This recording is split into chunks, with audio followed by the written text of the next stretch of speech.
answer is no. Why? Because although with these 5 properties, the total rent that I've actually collected is more than 10,000, but really what is residual, which is the net positive cash flow, is only about 3,000 plus, because we need to take into consideration the bank installment, the MCST, as well as the property tax.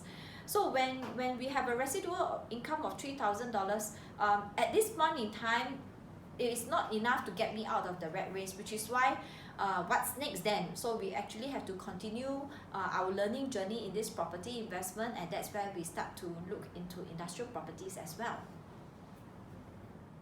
So in the market, there are actually many people advocating that the moment you have 2 or 3 properties, total rental collected is about 8,000, it can really get you out of the rat race. But you got to ask yourself, is this really true?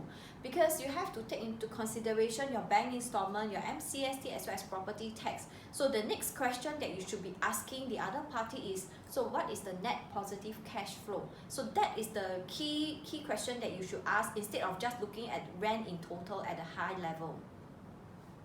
Question 5. So other than Singapore residential properties and overseas property, what are the other properties that I own?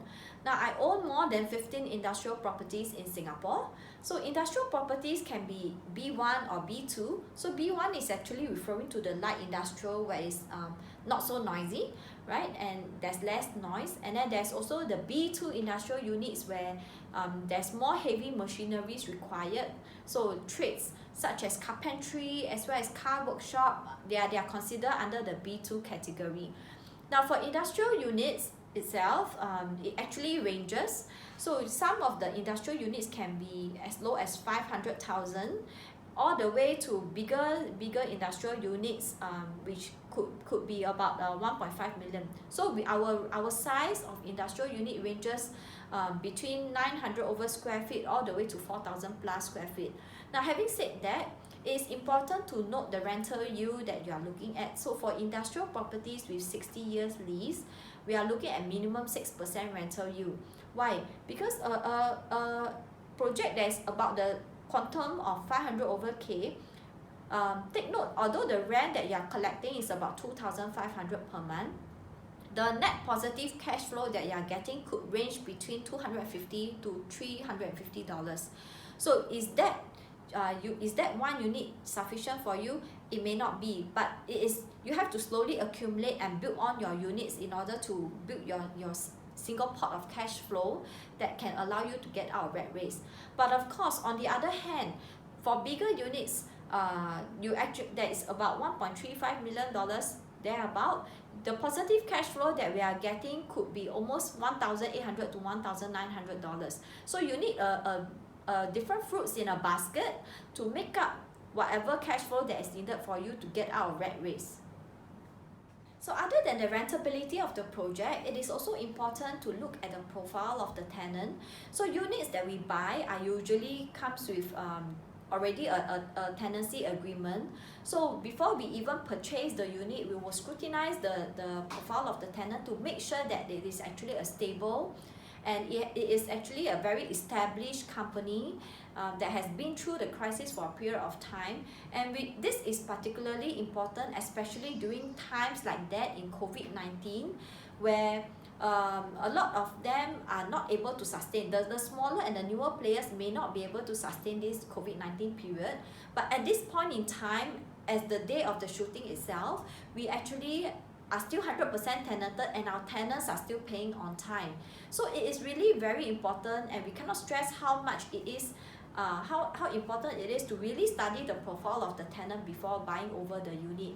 So I hope that this will give you very good insight. So other than walking the ground to understand the rentability of the project, you also need to check the profile of your tenant very carefully. So the next question, how do I increase the cash flow for my residential unit? Now, through our very first investment property, which is a condominium in Bugis, it is actually a dual key. So it consists of a one-bedder as well as a studio apartment. Through that experience, we find that when we rent out to 2 different tenants, our return on investment or rental yield is actually much higher compared to renting out to a single tenant.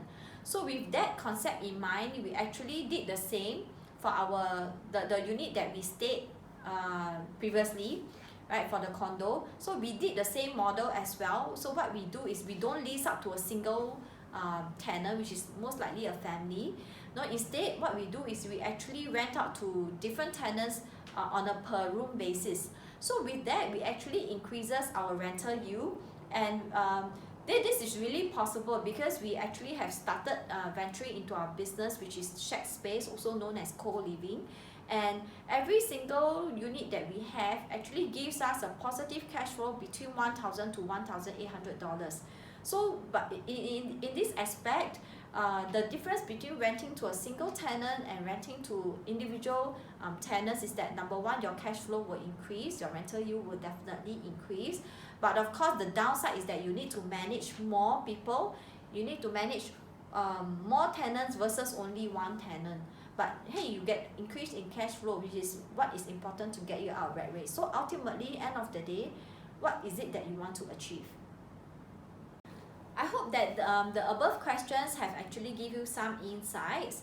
So we have a few more questions that's coming up in the next video. So stay tuned and continue to subscribe and like our Proptiply.